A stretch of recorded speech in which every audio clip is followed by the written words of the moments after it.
Hey, we're going to have to be quick today. They've now put me into solitary confinement, but I've managed to sneak in a phone so that I can make this video, possibly my last ever. After the wild success of my video, the top 5 barely legal side hustles of 2024, I'm here with the follow-up, creatively called the top 5 barely legal side hustles of 2025. Anyway, let's get straight to it. The first side hustle is possibly the lowest cost scheme I've encountered. You simply need gravity, and that stuff is free. It would also be useful if you have some gymnastic abilities or a rotund rear on which to fall, because this hustle simply involves falling. All you need to do is find a business which has a cellar or other such hole which has been left open and fall into it. Ideally, you will want to do this in such a way as to not injure yourself, hence the gymnastic skills. Once you have made contact with terra firma, you can sue the company for their negligence in leaving the hole exposed and make a small fortune in compensation. If you think this is an unlikely scenario, it was actually a plot on a British television series called Only Fools and Horses in the 1990s.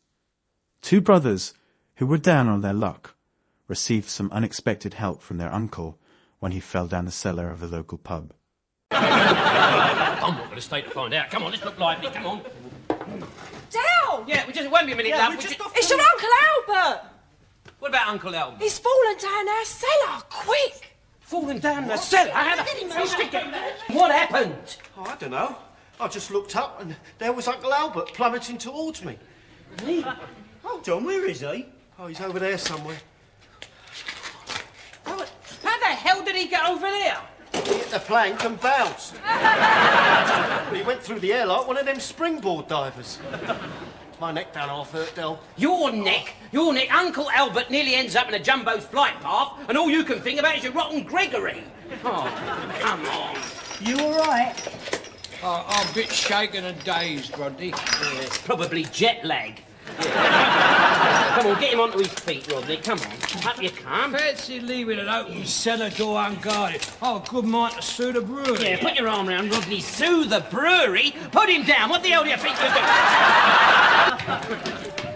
The old brewery are going to pay through the nose for this. I told you something would turn up, didn't I, Del? In the series, the brewery offered them £2,000 in compensation to not take the matter any further, the equivalent of £6,200 or $8,400 today. Their uncle eagerly encouraged them to accept the offer, but the brothers got greedy and pressed ahead with the court case hoping to win £10,000 in damages. Unfortunately, the court case didn't go according to plan. I also noticed, Mr. Trotter, that in May 1944, you were one of several naval ratings seconded to a marine parachute unit specially formed for missions behind enemy lines. I believe you were involved in laundry matters. But whilst with this unit, you underwent basic parachute training. Would you tell the court what this training consisted of? Jumping off of things. Jumping off of things. In other words, learning to fall without injuring oneself. My memory ain't what it used to be, Your Worship. I sympathise, Mr. Trotter, and I intend to help you as much as I can. Tell me, could you possibly be the same Albert Gladstone Trotter who, in 1946, fell down the cellar of the Victory Inn, Portsmouth, and received £100 compensation? I can't remember that far back, sir. Well, let's try a more recent case, then. Could you have been the same Albert Gladstone Trotter who, in 1951, fell down the cellar of the Coach and Horses Peckham Rye and received a £225 out-of-court settlement? My mind's a blank. Maybe you were the same Albert Gladstone Trotter who, in 1949, fell down the cellar of the Cross Keys off licence Gravesend. How about the Thatched Inn, Canning Town? Or does the Brunswick Club, New Cross, ring a bell? I suppose the lesson here is to not get too greedy. A bird in the hand is better than 2 in the bush, especially when you've been falling down holes all around town. With the mention of birds, our next hustle involves opening a zoo. This will involve quite some work and a little land on which to host the zoo, but a deal can be arranged with a local farmer, especially considering how successful this zoo will be. And success will be guaranteed because your zoo will exclusively exhibit extinct animals. In a real-life version of Jurassic Park, You will host animals that no one has ever before seen. The queues to attend your zoo will be massive, and you will be able to charge whatever you want for admission. The billions will quickly come rolling in. Plus, the list of extinct animals is huge, from dinosaurs to saber-toothed tigers, the woolly mammoth to the dodo, and megalodons to trilobites, whatever they are. Now at this point you may be wondering how to actually reanimate all of these extinct animals, but don't worry about that. I've got you. You see, the Chinese are once again leading the world in this space. No, I don't mean cloning. That would be way too complicated. Instead of that, we're simply going to imagineer these extinct animals. In zoos around China, the Chinese have simply taken dogs, particularly chow chows, and painted them to look like panda bears or tigers. Plus, they have discovered you can easily paint a horse to look like a zebra. Nice work indeed. So now we have the plan. A chicken can easily be turned into a T-Rex. A monkey easily becomes Bigfoot, and obviously, a kitten is really just a saber-toothed tiger in disguise. And as a bonus, a hippo is really just a unicorn in need of a little makeover. These mythical beasts can really come to life. The sky is the limit, especially with extinct animals where no one really knows what they look like. Now this is the kind of hustle we need. Next along, we have a rather more sedate option, which you can do from home. This hustle is simplicity itself, but you will need a landline telephone. If you're too young to know what that is, ask your parents. When you have a landline phone installed in your home, you can request a premium rate phone number from your telecoms provider. That is, people will have to pay to call you, and you can charge several dollars per minute. Now, you may wonder who would pay to call you, but the answer, obviously, is anyone who wants to sell you something. And there are countless people worldwide who want to sell you some junk or other. Simply give out your phone number to the telemarketers and wait for the calls to come rolling in. And with each call, your phone company will be collecting the premium rate fee on your behalf. The longer you keep these telemarketers talking, the more you earn. This hustle was pioneered a decade ago by an Englishman called Lee Beaumont. Lee paid the princely sum of £10 to have a premium rate phone line installed at his home, and then he sat back and let the telemarketers call. Lee's cut of the premium rate ran to hundreds of pounds every month. The ultimate work-from-home hustle. Next along, and we're flipping the script. Rather than charging people to call us, we're simply charging people. Obviously, we don't want to be bogged down with work, so we're not actually going to provide any sort of service. We're simply going to send invoices to companies and ask them to pay us. The best bet here is to find large multinational organizations that have global procurement and then get to work. You can invoice them for anything. Maybe you're sending them positive vibes and want to be paid.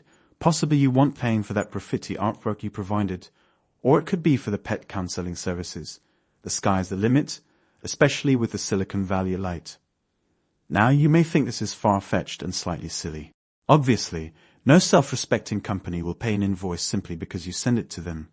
Or will they? You see, this chap is Lithuanian white boy Evaldas Rimasauskas, and he managed to scam Facebook and Google out of $122 million since 2013 simply by sending them invoices for work he hadn't actually done. That's right. Over a period of several years, Facebook gladly paid fake invoices of $99 million and Google paid $23 million. This scheme only came to light when Evaldas' banks started receiving so much money they became concerned and reported the transactions to the Lithuanian authorities, who promptly arrested Evaldas, and the scheme was exposed. I suppose the caveat here is don't get too greedy, otherwise your own bank may rat you out. Such a shame and a terrible outcome for such a promising hustler. Finally, on our list of the top 5 barely legal side hustles of 2025, we come back to pets. Not the pet rocks we looked at last year. This time we're looking at real-world animals. Have you ever seen missing pet signs in your neighborhood, or plastered over the local community groups on social media? More often than not, people are willing to pay rewards to be reunited with their lost pets. And some of these rewards can be big. Obviously, it's bad business to actually wait for a pet to go missing, and then go to the trouble of searching for it. Who could ever be bothered with that? The time and energy consumed would be too arduous for a mere mortal. But what if, instead engaging in this tedious process of looking for pets that are already lost, we can simply engineer the disappearance of a dog or cat? Now, obviously, we're not going to kidnap people's pets. That would be bad, and we would probably go to jail. But if you're walking around the streets with a pocket full of bacon and doggy treats, and a cute and lonely little puppy decided to follow you home, that's his business. And if his family decide to offer a reward for his return, that's their business. As long as you're just minding your business, what's the harm? Now, this scheme was tried in the 2012 film 7 Psychopaths, and it was very, very successful, particularly in an affluent area like Beverly Hills. The money generated was spectacular. Yes, ultimately, everyone involved in the hustle was killed in the end, but really, who would be silly enough to kidnap, find and care for the puppy of a mobster? Really, that's just not good business. Don't do that, guys. So, there we have it, the top 5 barely legal side hustles of 2025. Another stupefying plethora of incredible side hustles for the criminally insane. And if you missed last year's video, I have linked it in the description below. Now, obviously, I should probably mention again, before the warden comes and confiscates my phone, that this is a parody and that you definitely should not try any of the side hustles mentioned in this video. Not unless you want to be my new cellmate. Anyway, that's all for today, but I hope you'll join me next time. Thank you for watching.